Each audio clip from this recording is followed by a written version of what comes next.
So, new horizons in bronchology and invasive pulmonology. I'm still from the same place. The only other disclosure is I borrowed some of these slides from Moen Wahidi, who did an excellent talk at CHEST on this.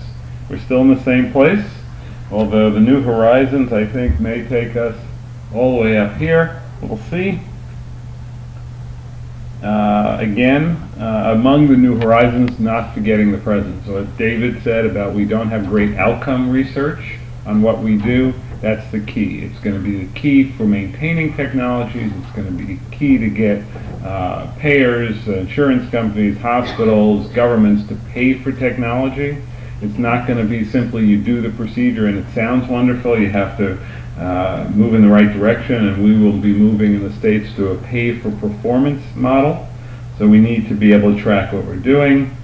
There are lots of things emerging. I won't cover all this. Early diagnosis, treatment for emphysema was talked about by Dan. Real-time diagnosis we'll talk about a little bit. Local targeted therapy, better targeting. We had excellent talk on navigation. Although it's outstanding, it probably, at its next level will be even more outstanding. We have to get better focused on what we do rather than just shotgunning everything and have more appropriate things. More procedures perhaps, or perhaps fewer procedures. We have to get more efficient in what we do. Cost containment is going to be the key to everything. We just can't do everything in any environment. Nobody's economy is doing well enough to do everything. Outcomes we talked about. We were having a little discussion in the break about a distinct field. It is my philosophy, and has been my philosophy since I started as an interventional pulmonologist in 1993, that interventional pulmonology is a separate and distinct field. It is separate from general pulmonology. Not every pulmonologist needs to do bronchoscopy, just like I don't need to do sleep studies or necessarily see an ICU patient. It is a separate and distinct field, and it needs to be carved out as such. And we have to have our departments and colleagues realize it's a distinct field so that it's not an afterthought. It's not as if you can round all day in the hospital or in the clinic and then be expected to throw on a few procedures at the end of the day. You just can't do it as well. We have to, as we talked about earlier, move to an idea of service lines where we're treating a disease entity, so all thoracic disease, as opposed to have separate surgeons, separate radiologists, separate pulmonologists, etc. And the models may vary around countries. I don't think the U.S. model is the best by any means. I think the more centralized models that exist around the world are better than what we do. So don't forget what we have. I'll cover this briefly. We need better diagnosis and staging. We need on-the-spot diagnosis and local treatment. And the others, we're talking about navigation, lung volume reduction. Bronchial thermoplasty I'm not going to cover in this talk, but there's treatment for asthma. The fascinating thing about it, although there's reasonable data and not great data, reasonable data, and although the FDA in the States has approved its use, it's virtually impossible to attract patients to the procedure, both for study purposes and for commercial purposes. Even the busiest centers are having trouble doing a lot of volume, so the use is not as wide as anticipated, sort of analogous to volume reduction surgery, which is done less than 200 times a year in the United States. So use what we have. Remember TBNA, don't forget it. It's important. Staging's still important. EVIS still important. Pleural disease, we can't forget pleural disease, and that really wasn't the focus of this whole conference, but I mean this pun is intended. Pleural disease is the single most untapped disease in existence. Most people ignore pleural effusions. Most doctors, most radiologists will comment on it, and it goes untapped. When I was still in academic medicine, I had a resident come to me in her senior year of residency and said to me, I'm required to do 5 thoracenteses by the end of my training, and I have only done 2. Now, when I was an intern, I did 5 in the first week. But there's this whole shift, and I don't know if it happens this way here in the U.S., where you write an order for the radiologist to do an ultrasound-guided thoracentesis. So they write the order, nothing happens. So, they don't have to do anything. It goes to the radiologist. They drain some fluid. Anybody in a radiologist in the room?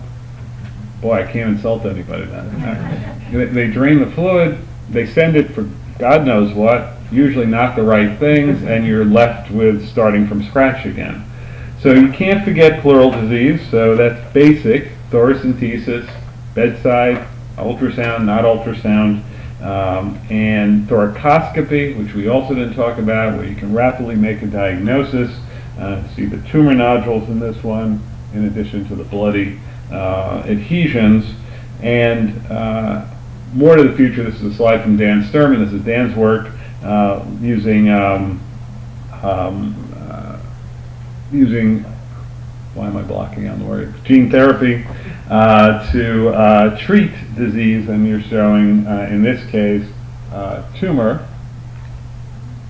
before and after on PET scan, before and after, and tumor before and after with instilling a therapeutic agent. Oops. Let me go back. Now, I'm not going to spend a lot of time on this because it was a good navigational talk, but there are many ways to navigate and get a better idea of where you're going. One of the nicest things about navigational bronchoscopy, all these modeling software availability, is you get a better awareness of where you're going. And so most of us learned by trial and error over the years, well, yeah, it's probably that right upper lobe apical segment and one subsegment of it, and by experience, after 20 years of doing bronchoscopy, you sort of know where you're supposed to go. Someone just learning can learn a lot from software that, instead of taking 20 years, they may take 20 weeks to get a better idea of the anatomy. So standard, you get some mapping, and then you can, as technology improves, you can ever improve what the airways look like, where you are. There's the expression taking coals to Newcastle, and so I'm lecturing about navigation to the origin of it, but we'll go quickly then. Virtual bronchoscopy, as David showed a video of, is excellent for getting an idea of where you are, and maybe we can do a lot of planning pre-procedure. You can also get a better idea of where the anatomy is, so you're more comfortable putting that needle in that pulmonary artery, even though you're probably still going to do it. At least you know where you're sticking. Again, it's not usually that problematic if you accidentally stick the pulmonary artery. You can plan and have either a virtual bronchoscopy to guide you, or ultimately the navigation, and there are multiple navigation systems. Again, you already had a lecture on that. But the yield of navigation in the best hands is excellent, in average hands less so, and so we need to work to improve that, and I think it's clearly an ongoing evolution. We do place a lot of fiducial markers because we do have CyberKnife and other things, but that'll probably go away as well as computer-guided targeting for radiation gets better. Markers won't be as necessary because it'll be easier to respiratory gate. It's still improving and wonderful. It's a learning curve for some. It's expensive is the downside. Now, in the future, hopefully, will be on-site detection. But where were we? So, autofluorescence was all the rage a number of years ago. It's expensive, it's not reimbursed, and it doesn't give you a tissue diagnosis, and maybe it helps you biopsy where you should, but it didn't take off because of the cost, the frequency utility, and the reimbursement. If you bought an expensive piece of equipment and didn't get paid to use it, it was hard to justify. So confocal microscopy is probably the future. We're not there yet, but it's developing. GI labs use this already, so it's always good to piggyback off of them. If the GI labs are using it, then they have it, it's in your institution, you're only buying probes. And so it allows you to take sort of an optical biopsy. In this case, there are, this is from Luc Tiberville, I think he's in Rouen, and you have ex vivo specimens where you can show normal and connective tissue layers. You can show some metaplasia and carcinoma in situ, and so you can slowly begin to see more detail. and you can even go further out to see the alveoli and see differences in tissue structure, either lack of alveoli or inflammatory cells, and help on the way towards making a diagnosis. I think we need much higher resolution, and we need the pathologic confirmation, so you need essentially an atlas of what the confocal image looks like with better resolution, and then what the tissue looks like, so we can eventually, I don't really want this to work because I don't want to replace my wife's job as a pathologist, so it can start working when she retires, but yeah. No, but seriously, it's an exciting field. There are many companies that do this, and basically they scan the near infrared image. They do all sorts of computer things that are well beyond my understanding, but you know, you have an image, you're projecting on a screen. This was data, you probably did this, David, or out of collected specimens from main bronchus, pulmonary tissue, and malignant pulmonary tissue. And we're not there with the resolution, but it's an exciting future.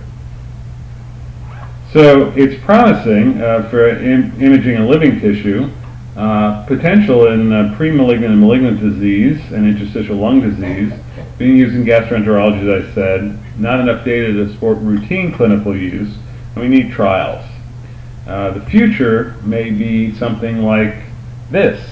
Instead of cutting people open for surgery, you might do natural orifice transluminal endoscopic surgery, or NOTES, where you perform surgery through natural orifices. So if an orifice exists, you can work through it and go submucosally through the lumen onto the other side and do what you need. You can, from a pulmonary perspective, you can access potentially mediastinal cysts, lymph nodes, trachea, main bronchi, lung tissue. You can go through the esophagus submucosally or through an incision or transtracheally. The idea being you can take scopes and put instruments through the scopes. Sorry, going in the wrong direction here.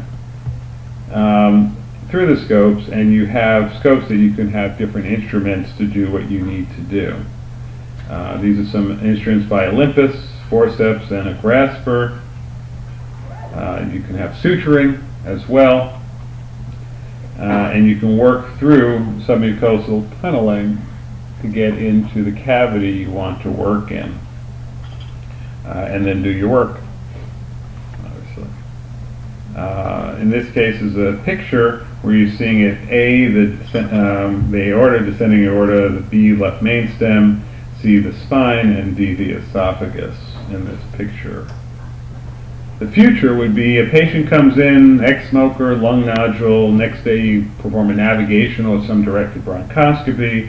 You have rapid on-site pathology, so you can make an immediate diagnosis, or frankly, which I didn't add to this slide, you could potentially do confocal microscopy and get a diagnosis, and then you immediately deliver therapy, whatever, heat, freezing, local chemo, radiation, whatever.